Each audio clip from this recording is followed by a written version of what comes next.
Okay, expect to see an impassioned review from me about this watch because there are many things about the new Ingenieur that I like a lot, especially the case finishing, the bracelet integration. But through the process of modernizing this watch, they have taken away so much of its original character. And I'm not talking about the 1970s variation with the integrated bracelet. I'm talking about the 1950s, where it originated. This truly was the perfect formula, the perfect release. It had an original Genta design involved. It had an amazing launch with a lot of press coverage. But then, how did this watch become so controversial so quickly? From its steep price to its design, my job today is to reinterpret this watch somehow, to incorporate some more character into its design, and to give it a bit more life that I think it strongly deserves. So, let's get into it.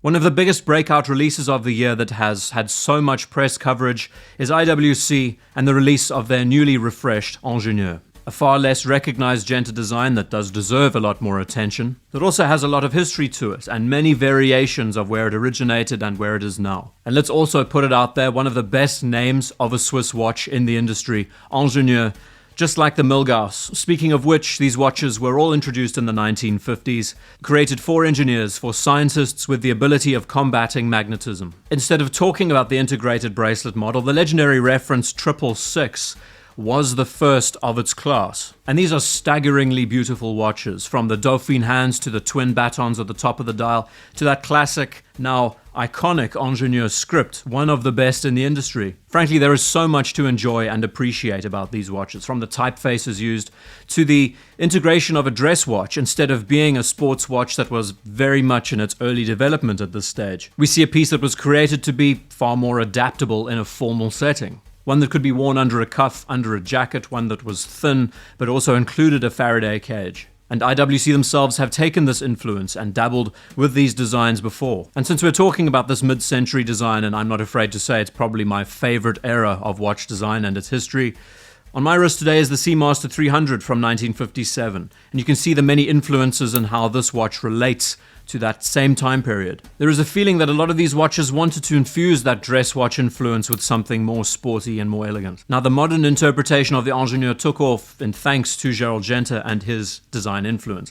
1976, a simple watch with an integrated case and bracelet, rounded aesthetic, 5 points on the bezel where it would screw into the case, a top-loading design. But throughout its development, instead of being that watch that aimed at the same target as the Nautilus, the Royal Oak, as an integrated sports watch with elegance in mind, this one was developed to be a tool, and that is emphasized in a way by how this watch included an inner cage for its movement. The idea that this watch could be used and protected against magnetic fields, very unlike its ultra-slim counterparts. When you attach the name Genta to any watch today, people will bow down and sing its praises. Unlike the trillions that have come to market and that you find today, this one has some relevancy next to models like the Nautilus and the Royal Oak because it was in fact designed by Gerald Genta in the first place. What is incredible that we can all credit is his method and approach to an integrated bracelet and case design, and how it's so simple, so seamless, but at the same time with a few other defining features like how the bezels would have turning features,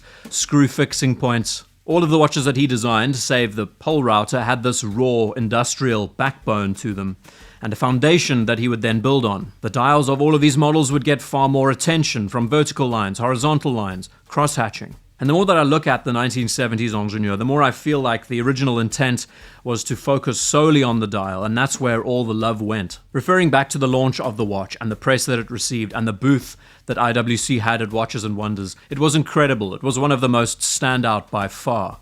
When we talk about creative genius, we refer to Gerald Genta and his approach and his mindset with watch design, but a lot of the expedition had influences thanks to Dieter Rams, and he's also credited throughout the process of creating this new Ingenieur. Now, Dieter Rams, compared to Gerald Genta, he's in another building.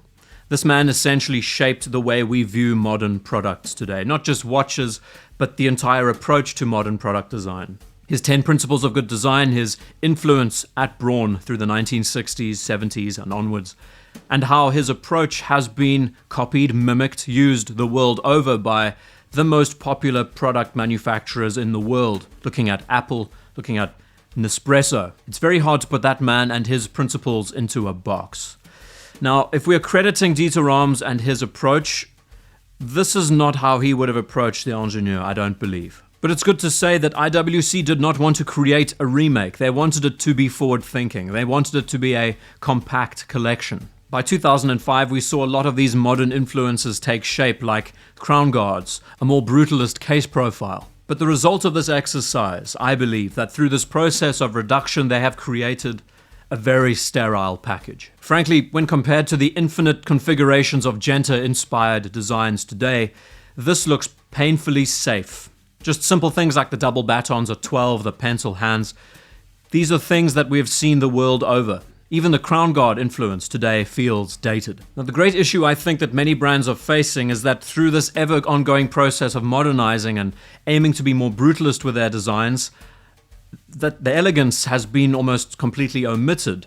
Elegance with watches like these, if we're looking back to the chic 1970s form of an integrated bracelet, needs to take center stage. Simplicity is important, yes, but I think finesse just as much so. Crown guards versus no crown guards, if we are looking at the flow that they've spoken about a lot and how that informs their design, crown guards should not be on this watch. If we want to see a seamless crown guard integration, look at Seiko dive watches. Look at Rolex and the way that they incorporated in their professional models. Look at Omega with that beautiful professional lyre lug case. That is seamless, that is flow in the purest form. And these crown guards chosen, I don't believe they meet the brief. They break up the already simple lines of the case and bracelet. I think they get in the way of how it moves. The simple fix to this problem would be to make the crown slightly thinner. The main issue with this watch, I believe, that makes or breaks its design is its dial. Very much like the original. And if I was given this project to work on, it has to be built like a tool watch, but should also pay more attention to the smaller details that sets it apart from the trillions of other variations out there. And IWC has this in their back catalogue, but the process of finding that finesse has been lost in favor of presence. Onto the redesign and the reinterpretation, I've done a few things that we could also call quite controversial. Removing the crown guards is a simple exercise, making the crown a bit smaller and thinner so it flows better with the case. I don't think this in any way gets in the way of the case. I think it flows nicely. First off, it's the IWC logo at the 12 o'clock position. I think this is such a fantastic integration. Instead of having the typical double batons that has become so commonplace with Genta designs, the IWC logo is short, it's abbreviated, and just ties up the watch so nicely. Second to that, next to the gorgeous Ingenieur script, it's including the cursive International Watch Company Schaffhausen script at the top of the dial. This is just so elegant, beautiful, refined, sophisticated, and deserves to be on this watch. Maybe it doesn't line up with the brand and its vision today, but I think it deserves to be there. And next to the tapisserie effect on the dial, being able to sit back and enjoy those two beautiful typefaces, it just draws your eye into the dial even more. So you can see already that I've tried to take 1950s influences and incorporate them into a 70s design. But when I close my eyes and think about modern IWC, I think of the pilot and I think of the handset. These gorgeous leaf-style hands that add to the legibility on a watch dial. And if we refer back to the original 1950s Ingenieur, you can see that the Dauphine handset took center stage. So instead of having the more mainstream pencil hands that are relevant to the style and do marry very nicely with the batons, why not mix it up by including these beautiful leaf hands instead? From it you get a far more elegant integrated bracelet design that is wholly unique compared to its rivals. At the same time, using these key features like original IWC script, having the logo at the top of the dial, and a handset that is emblematic of the brand today. So instead of isolating and looking solely at a 70s design and the early 2000s design of the Ingenieur, I would have said to look at the 50s as well, to create a watch that celebrates the greatest hits of the Ingenieur and not just a Genta design. The more I look at it, the more I see that finesse is lost today in favor of masculinity and brutalism. And look, I'm a male, but I also prefer my watches to have that touch of grace as well. And then if we are briefly to touch on the prices of these watches, you can buy an IWC Mark 20 for half the price of one of these pieces with the same caliber. Now, whether or not it strongly borrows from an ETA-based movement or not, I'm not going to get into that debate. But double the price of a Mark 20 just for a bit more steel and with that Genta name as a sign of approval. Personally, I don't believe this watch warrants it. But as always, this is just my opinion, and my goal of this exercise was to try and influence the design of it with a bit more grace and finesse instead of such a hard, brutalist edge that seems to lose its identity in favor of being just another variation of the Ingenieur. Credit where credit is due. A lot of attention has been put into the bracelet, the case integration, and the way it's been machined and finished. But then for most of us here, we would look at a watch like this and then opt to go after a Tissot PRX instead. A great reintroduction of the Ingenieur. Fantastic press release. Some amazing influences, but a result that I feel deserved better. The debate around the Ingenieur has been quite wild lately, mainly to do with the price of the piece, which is justified. But the design hasn't been spoken about very much. I think a lot of the criticism has been around the crown guard integration, and I'm on the side that doesn't like it. But there are many things about this watch that I do like. The process of how they've created the case and bracelet, the dial finishing is beautiful. But even then it deserved more. It deserved influences to allow it to stand head and shoulders above its competition by having a lower price point and an even more original design. And it could have been done. Missed opportunity.